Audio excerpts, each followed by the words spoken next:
Isang magandang araw po sa inyong lahat, mga minamahal kong mga kapatid sa Panginoon. Ito po ang inyong lingkod, si Pastor Ruel Camia po mula po dito sa Winnipeg, Manitoba, Canada, para po sa ating pag-aaral ng salita ng Diyos ngayong umaga. Welcome sa Tinig ng Pag-asa. Ang ating pong pag-aaral ngayong umaga ay continuation ng ating series on the parable of the Lord Jesus. At sa araw pong ito, ang ating pag-aaralan ay ang parable of the two builders. Ito po ay kasama sa series na ating pinag-aaralan, the parable that exposes the heart. At ito po ay matatagpuan sa Matthew 7:24 hanggang 27. Samahan niyo po ako at ating pong basahin ang mga talatang ating pag-aaralan. Therefore, everyone who hears these words of mine and puts them into practice is like a wise man who built his house on the rock. The rain came down and the streams rose and the winds blew and beat against the house. Yet it did not fall because it had its foundation on the rock. But everyone who hears these words of mine and does not put them into practice is like a foolish man who built his house on sand. The rain came down, the streams rose, and the winds blew and beat against that house, and it fell with a great crash. Pagpalain ng Panginoon ang pagkabasa ng kanyang mga banal na salita na sa araw na ito'y ating pagbubulayan. Ang theme ng ating pag-aaral ngayong umaga ay Obedient Faith Proves Genuine Conversion. Ang pananampalatayang masunurin, na pag-aralan po natin mga kapatid kung anong ibig sabihin at kung anong kahulugan ng pananampalataya. Sa Latin word, yung faith ay atin pong pinag-aralan. Pinag-aralan po natin ang notisya sa Latin, ibig sabihin ay knowledge. At yung knowledge, kailangan yon mahalagang elemento ng pananampalataya. Hindi pwedeng manampalataya sa isang bagay na wala kang pagkaunawa. Kailangang paniwalaan mo ang isang bagay para ikaw ay manampalataya. Sa Latin, ang tawag doon, knowledge equals notitia. Second, yung tinatawag na assensus sa Latin, na ang ibig sabihin nun, assent. Yung pinaniniwalaan mo ay sinasang-ayunan ng puso mo. The assensus refers to the condition of the heart of a person that believeth. Yun bang pinaniniwalaan mo ay sinasang-ayunan ng puso mo. At ang pangatlong aspeto ng pananampalataya ay yung sa Latin tinatawag na fiducia. At itong fiducia sa English, ang kahulugan ay trust. Yung pinaniniwalaan ng isipan, sinasang-ayunan ng puso, pero isinasakatuparan sa pamumuhay. Ito po yung kabuuan ng pananampalataya. At ang pananampalatayang ito, the saving faith na sinasabi natin, will be obedient to the commandment of God. And that is the proof of genuine conversion. Yung totoong mayroong buhay na pananampalataya, yung totoong merong pananampalatayang totoo, makikita po natin ito sa pamamagitan ng pagsunod. Ito ang sinasabi ni Santiago na ang pananampalatayang walang gawa ay patay na pananampalataya. Pinapakita ang katotohanan na ang faith na ito, if it is real, will proven by conversion. Mga minamahal kong mga kapatid, one of the most sobering truths in the scripture is this: not everyone who hears the Lord is truly saved. Hindi lahat ng nakarinig sa Panginoong Hesukristo ay nanampalataya. Marami po, maging nung unang panahon at nung kasama pa nila ang Panginoong Jesus, they admired Him for His teaching. They listened to His sermon and even call Him Lord. Yet, their lives reveal no real obedience. Maraming nagsasabing, Panginoon, Panginoon. At sa Biblia, mababasa rin natin yon. Sa aklat ng Matthew chapter 7, time will come that people will call Him Lord, Lord. Pero sasabihin ko sa kanila, sabi ng Panginoon, hindi ko kayo nakikilala. So in the parable of the two builders, Jesus presses this truth home. He asks not only the listener of his time, but even us of today, a searching question. And the question is, what is your life truly built on? So, in order to know or in order to learn the parable or the parable of the two builders, puntahan muna natin yung context ng ating pag-aaral. Let us look at the proper context. Una, nais ko pong ipakita na ang konteksto ng ating pinag-aaralan ng Matthew chapter 7 ay dulong bahagi ng kanyang sermon sa bundok. You know the Sermon on the Mount. Ito po yung mga blessed, mapapalad, o yung tinatawag na Beatitudes. Ano po? So it is the end of the Sermon on the Mount. So Matthew 7:24-27 comes at the conclusion of this sermon. So, mababasa nyo kasi yung sermon sa bundok na kung saan ang Panginoon tumunguro at sinundan siya ng mga alagad ay comprises chapter 5 to chapter 7 of the book of Matthew.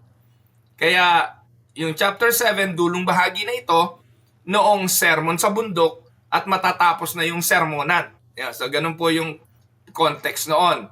So Jesus here has just spoken about true righteousness, yung tunay na pagiging matuwid.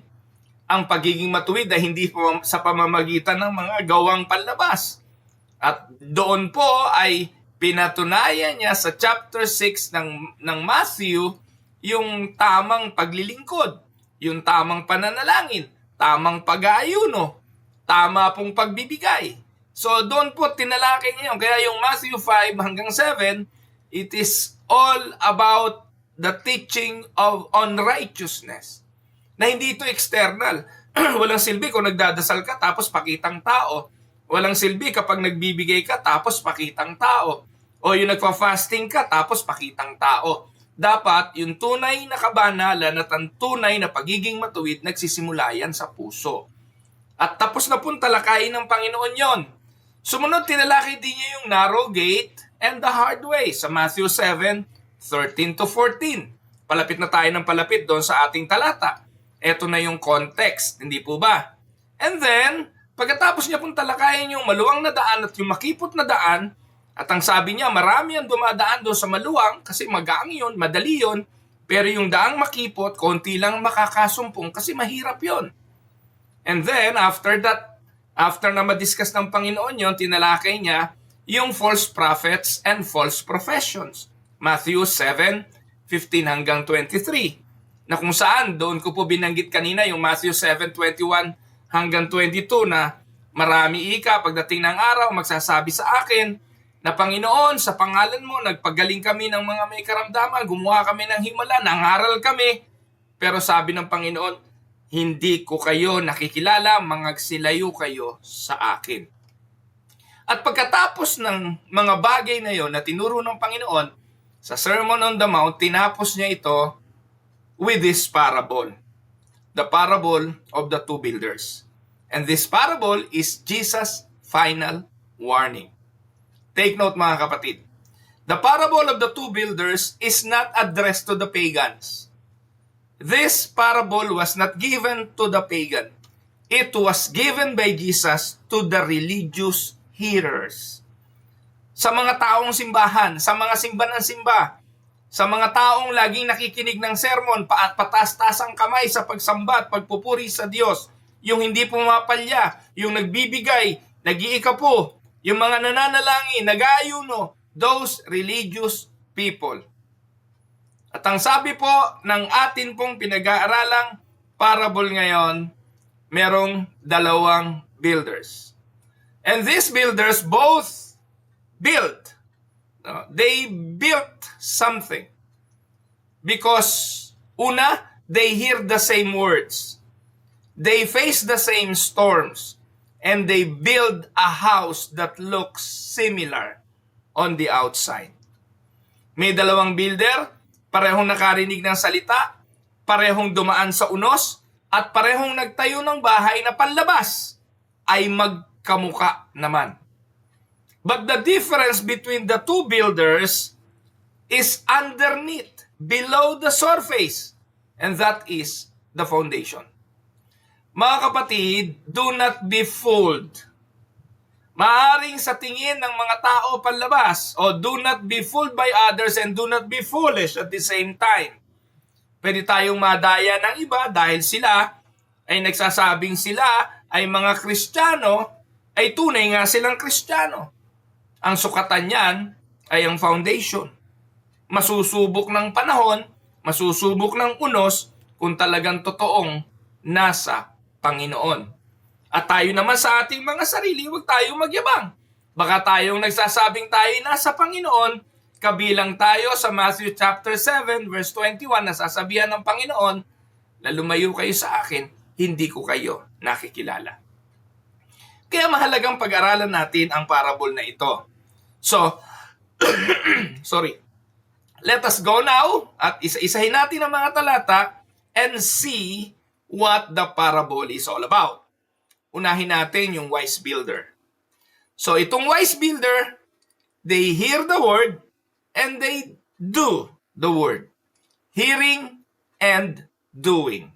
Matthew 7:24 says, therefore everyone refers to those people who hears the word and then put the word into practice. Ang tawag ng Biblia sa kanila, wise. Yung orthodoxy manifested in their orthopraxy. Anong ibig sabihin? Ang isang bagay na natutunan mo in theory at naipamuhay mo will make you grow. Can we say amen? Tandaan ninyo, mabutit masama ito. I'm referring to things that are good and to the things that are bad. Kapag natutunan mo ang isang bagay na masama at ini-apply mo sa buhay mo, itong masama na ito, ito ang magiging buhay mo. Tama po ba? Whatever you learn and put it into practice, that will be your life. Kung masama, halimbawa, natutunan mo paano mandaya sa asawa, di ipapractice mo paano mandaya sa asawa. Paano mambabae o manlalaki nang hindi nabubuko. You apply it. So, and then, what will happen to you? Later, you will find out na hindi totoo na may paraan ng pambababae o panlalaki na hindi nabibisto because sooner or later, mabibisto ka. So, ganun po yun. Whether it is good or bad, kapag natutunan at ini-apply, it will basically affect your life. Sa mabuti, may natutunan kang mabuti, may natutunan kang kaaya-aya, and then put it into practice, you will benefit from it. Because that will be your life. Dito, sinasabi ng Panginoon na may matalino at may mangmang na nagtatayo. At ang mangmang o matalino ay yung nakinig, naunawaan, ipinamuhay ang kanyang natutunan.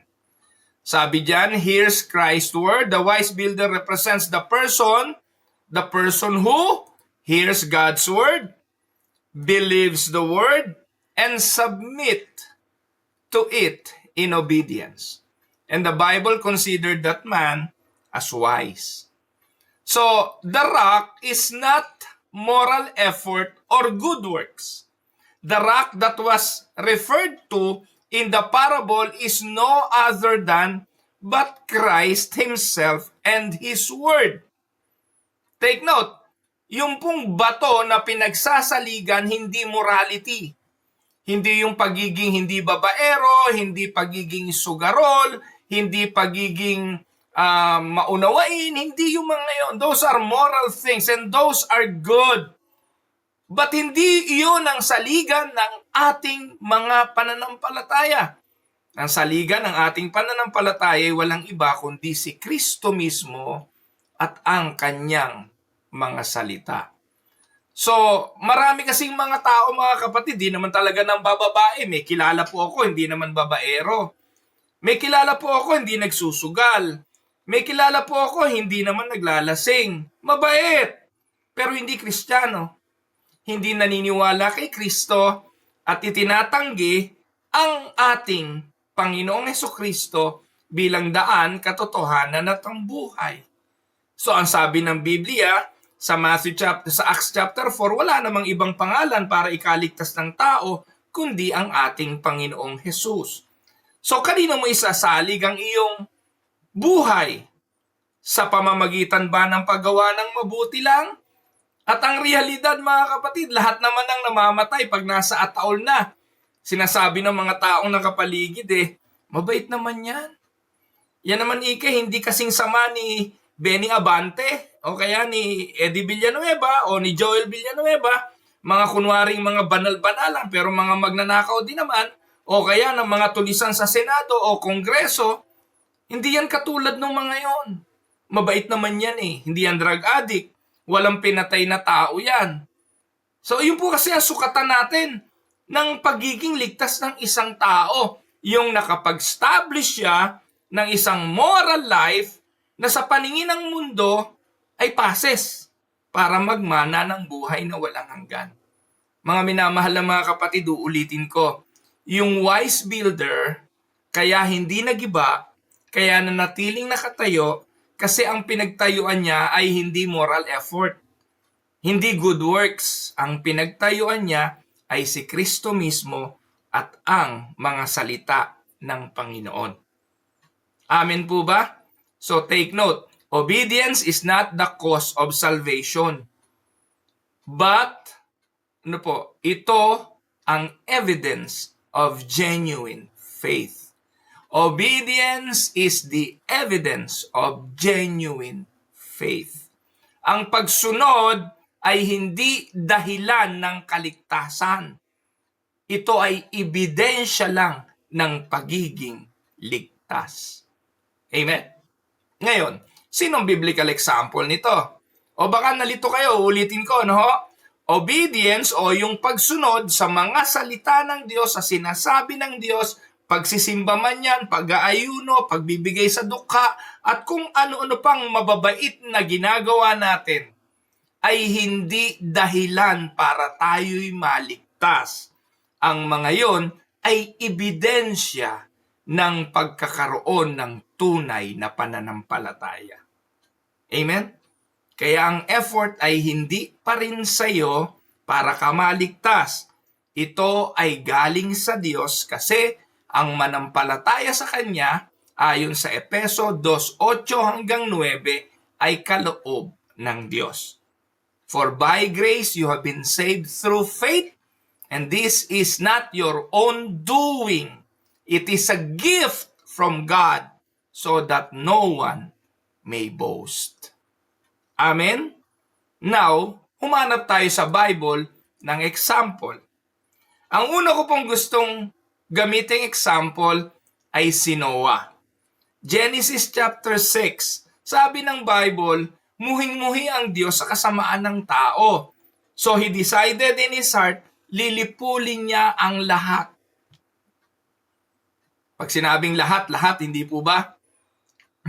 Hindi pwedeng merong exempted. Sabi ng Diyos lahat. Kasi ang kasamaan ng tao, sagad na sa langit At kapag sinabing no one is righteous, none not even one, wala exempted doon. Tama po ba? Noah is considered to be part of the sinful nature of humanity. Noah and his family considered to be sinners also. But Noah found favor in the eyes of God. Why? Is it because Noah did something good? No. Hindi pa naman sumunod si Noah Kailan ba sumunod si Noah? Sumunod si Noah sa Diyos right after na pinili na siya ng Diyos na siyang magsisimula ng bagong lahi ng tao. Ang tawag doon habag ng Diyos. Of all people na dapat lahat naman ay maparusahan, that is being fair, that is being righteous, patayin ang lahat ng tao dahil ang kabayaran ng kasalanan ay kamatayan. Subalit, sa habag ng Diyos, ibinigay niya ang kanyang bugtong na anak. At ito'y si Jesus. Sa Old Testament pa lang, umiiral na ang habag na yun ng Diyos. Ang pag-ibig na yun ng Diyos. Sa kabila ng kasamaan ng tao, sisimulan niya uli ang isang bagong lahi sa pamamagitan ng isang pamilya. Hindi dahil mababait sila, hindi dahil wala silang kasalanan, hindi dahil matuwid sila.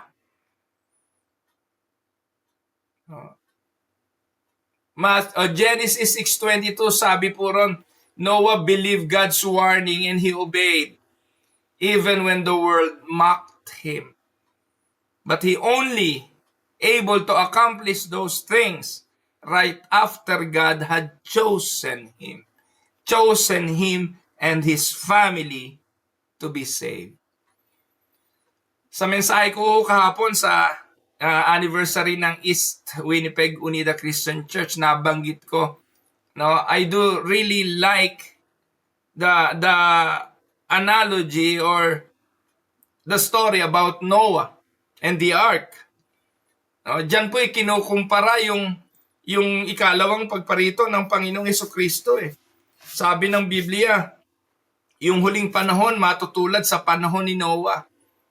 Yung mga tao ay nag-aaliw, naglilibang, nag-aasawa, normal, the life goes on.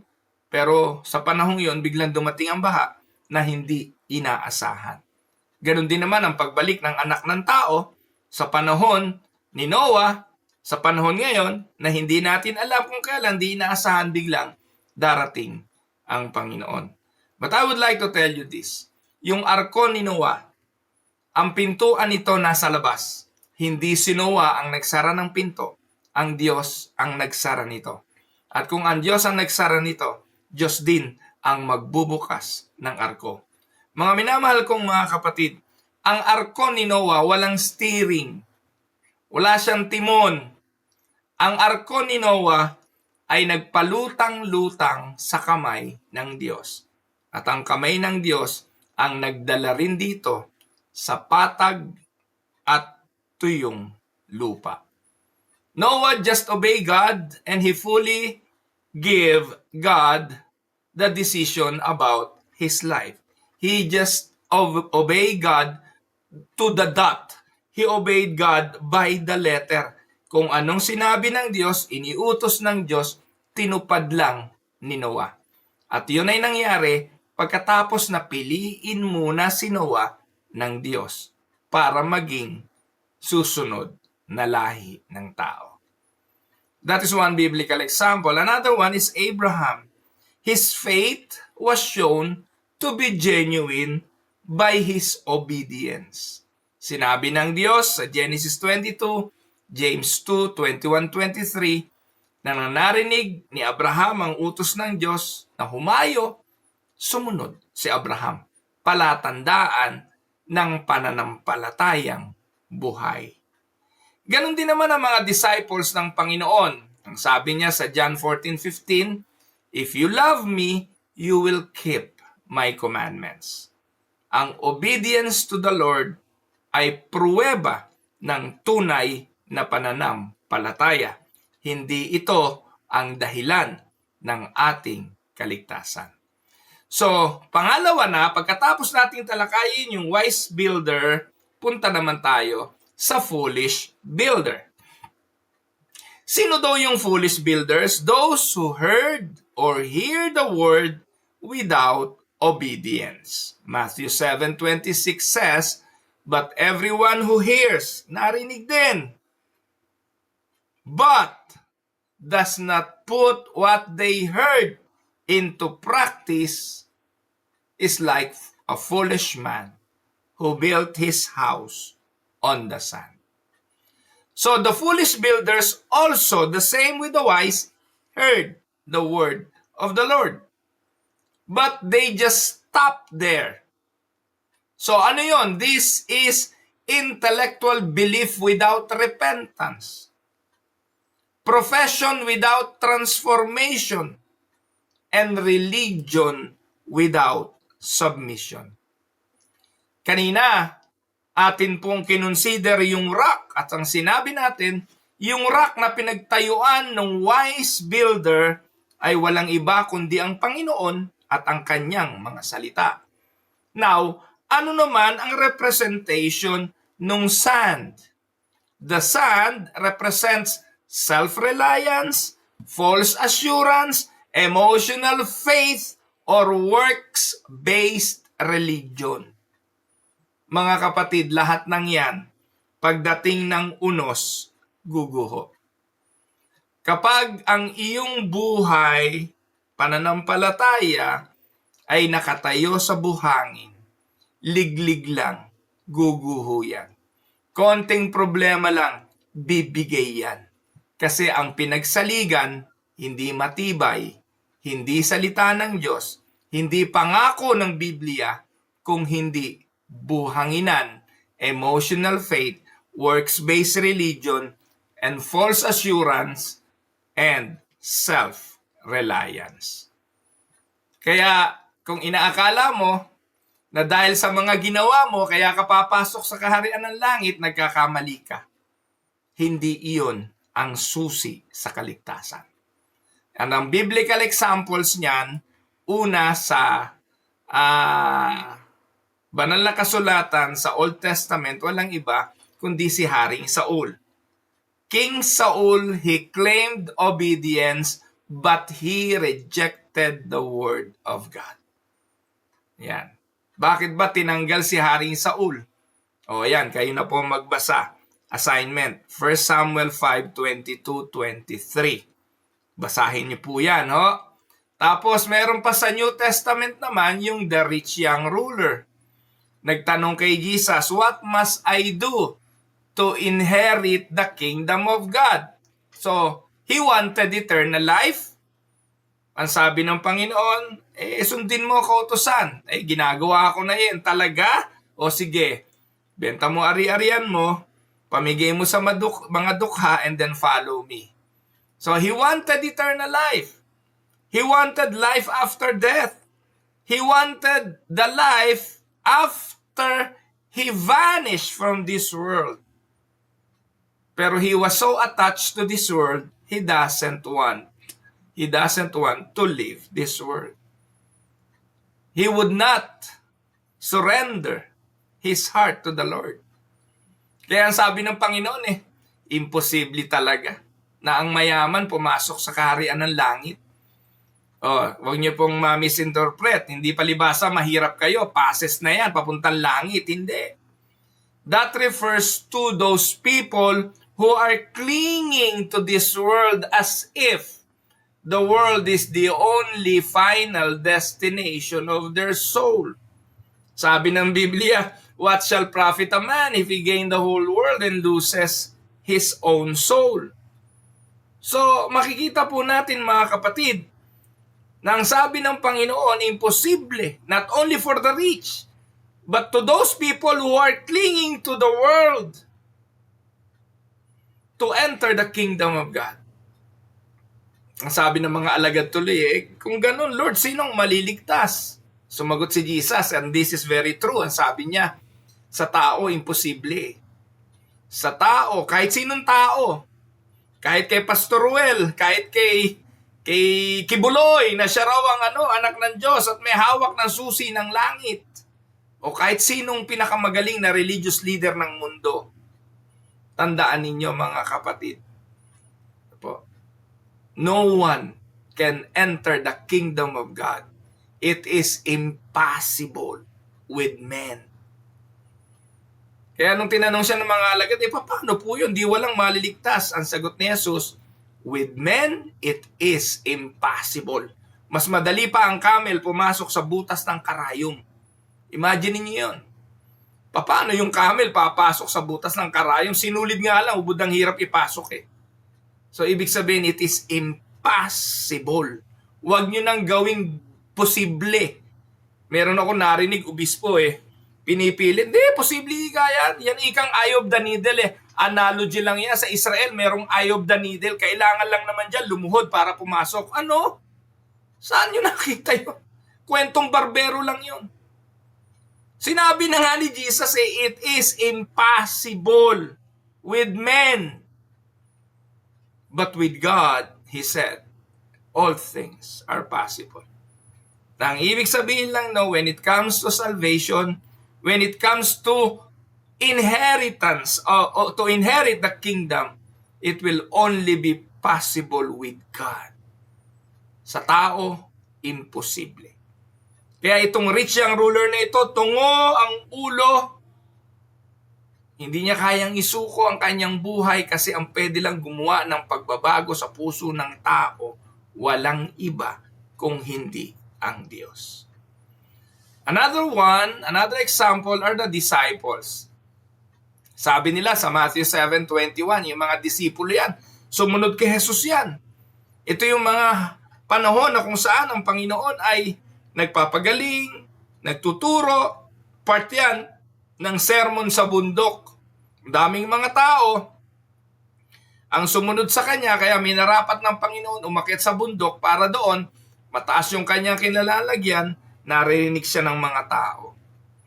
At doon ipinangaral niya na maraming mga taong susunod sa kanya, magsasabi ng Panginoon, Panginoon, pero hindi naman mga totoo. Sabi ng Panginoon sa 22, magsilayo kayo, hindi ko kayo nakikilala. Yan, pinakita na sa atin at pinakilala ang dalawang builders. One is the wise and one is the foolish. Ano ang kanilang pinagdaanan? Point number 4, they experience the storm. Both of them. And the storm is the true test of faith. Matthew 7:27, the rain came down and the flood went up. Di ba? May kanta yan The rain fell down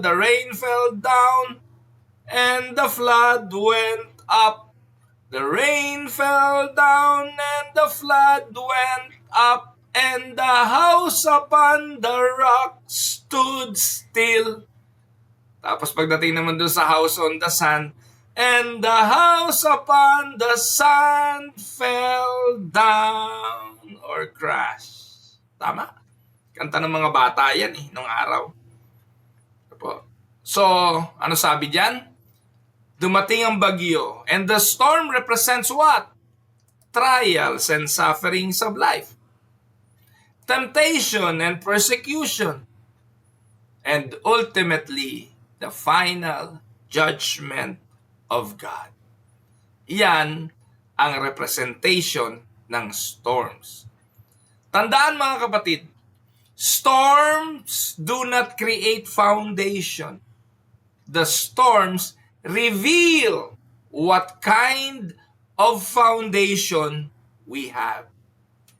When judgment comes, only a life built on Christ and His words will stand. The rest will crumble and will suffer a great crash. Amen? Let me give you a pastoral illustration. 2 homes in a flood zone. One homeowner spends time digging deep and anchoring his foundation. The other rushes construction for appearance. But the flood comes, only one remains. Naalala niyo po ba yung lugar sa Antipolo na kung saan noong naka-experience ang Pilipinas ng matinding liglig ng lindol? Katakot-takot ang namatay doon sa Antipolo Itinayo ba naman sa fault line? Tapos nadiskubre yung mga bahay na itinayo substandard. Hindi kaya talaga yung mga intensity 5 na earthquake. Ang dami pong namatay doon. Pero ito po ang realidad Kapag minadali, Kapag hindi inayos ang pundasyon, anong aasahan natin pagdating ng mga lindol at ng mga bagyo? Kung ito, mga kapatid, ay real sa buhay na nangyayari araw-araw, paano na pagdating ng huling panahon na kung saan haharap tayo sa Diyos? Titindig kaya ang ating mga naitayo? Another illustration are the Sunday Christianity. Many builds beautiful church lives. Pag Sunday, mukhang mga banal na banal. Pag Sunday, ang gaganda ng bihis. They go to church. Pero what about pag-uwi? They ignore Christ's authority at home. They ignore the authority of Christ in the workplace. They ignore the authority of Christ in their private life. May mga tagong buhay, mga sekreto ng imoralidad, mga bagay na maging mahal nila sa buhay ayaw nilang makikita at mabibisto, not knowing na hindi naman pwedeng itago ito sa Diyos na nakakakita ng lahat. Tandaan, outward faith without inward obedience collapsed. Will collapse. Amen? Now, paano natin ito i-apply? So, this parable calls us for self-examination and not comparison. Kapag nagkumpara tayo, wala tayong kaibahan sa Pariseyo na ikinukumpara yung kanyang sarili doon sa maniningil ng buwis. Lord, ako'y nagpe-pray. Lord, ako'y sumasamba. Lord, ako'y nagbibigay ng aking ikapu. Tumutulong ako sa mga duka. Hindi ako katulad ng mga yan. Minsan, ito ang pinakamalungkot sa buhay Kristiyano. Para papaniwalain natin ang ating mga sarili na we are okay with God, we are pointing fingers to those whom we think mas makasalanan kesa sa atin. Hindi naman ako, mas makasalanan naman sa akin si Benny Abante. Pag linggo, puro hallelujah, praise the Lord, turo sa pulpito, pagdating sa kongreso, magnanakaw. Baka sabihin na natin, mas matuwid ka kay Benny Abante.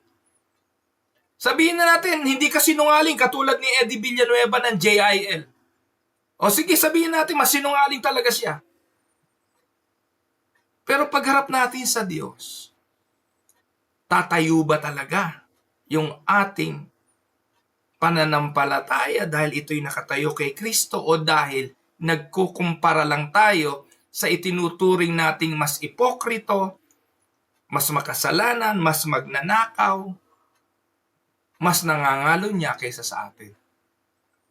Mga kapatid, this parable calls us to self-examination and not to compare. So, anong dapat natin gawin? Itanong natin sa ating mga sarili. Am I merely a hearer of sermon or a doer of the word? Pag Sunday, mga kapatid, gaano karami kaya ang nakarinig ng mensahe ng pastor? Pag Sunday, ang dami. Ang tanong, ilan ang susunod sa sermon na kanilang napakinggan? Makasumpong kaya ang Diyos ng let's say 50%? Halimbawa, nagsermon ng pastor tungkol sa pag-ibig at pagpapatawad. 50% kaya ng miyembro ang magpapatawad? Dami yun, pastor. Marami yun. O sige, bawasan natin. 30%? O, madami pa rin yun. Kasi kung ratio pag-uusapan, sa 10 pinagaling ng Panginoon, siya mang umalis, isa lang ang bumalik. Di 10%? 10% ba? Baka madami pa rin yun. Kasi ang reality, ang daming taong nakakarinig. Lalabas din sa kabila. Pero ang totoong may pananampalataya will not only be a hearer, but be a doer of the words. Amen? So ask yourself, has the gospel changed my desires, my priorities, and my obedience? And third, is my faith visible in repentance and submission to Christ? Huwag niyong kakalimutan mga kapatid, true believers still struggle with sin, but they do not make peace with it. Ano po yung bannering slogan ng Reformation? Yung simul justus et peccator.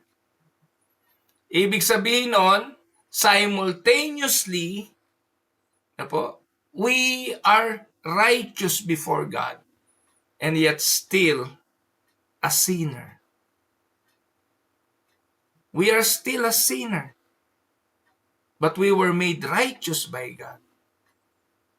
So let us therefore hate sin that continuously struggling in us. Tayo ay sumuko lagi, humingi ng tawad lagi, at magpasakop lagi sa kapangyarihan ng ating Panginoon. I want to give you some reflection questions for you and for your family and for your Bible studies or small group. 1. What does it mean in your daily life to build on the rock? Are there areas where you hear God's word but resist obeying it? How do trials reveal the foundation of your faith? What is the difference between outward religion and inward transformation?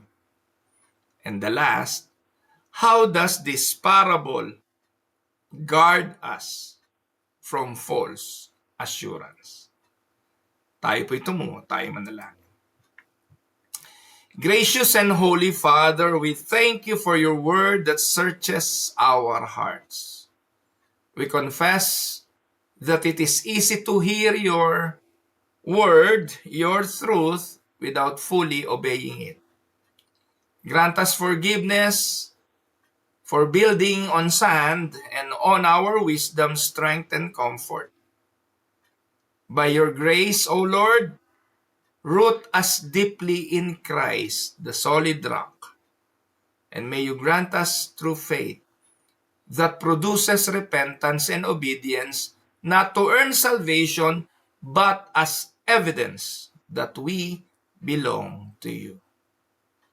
Panginoon, sa pagdating ng unos ng buhay, manatili nawa kaming nakatayo sa aming Panginoon at sa kanyang mga salita. Ito po ang aming dalangin sa matamis na pangalan ng Panginoong Jesucristo. Amen and amen. Ako po ang inyong lingkod, si Pastor Ruel Camia po mula po dito sa Winnipeg, Manitoba, Canada, para sa pag-aaral ng salita ng Diyos ngayong umaga dito sa Tinig ng Pag-asa. Happy Monday, everyone. God bless you all.